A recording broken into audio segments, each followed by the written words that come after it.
railway उपरे देखो आज्ञा श्रीकांत जेना से कहे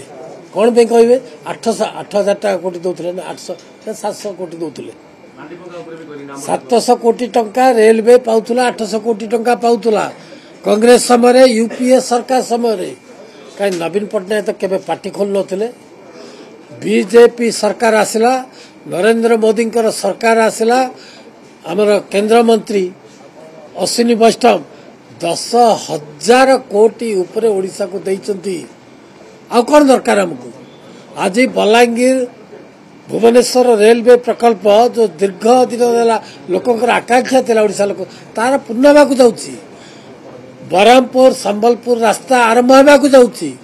बहुत रास्ता रेलर एत उन्नतीकरण केवे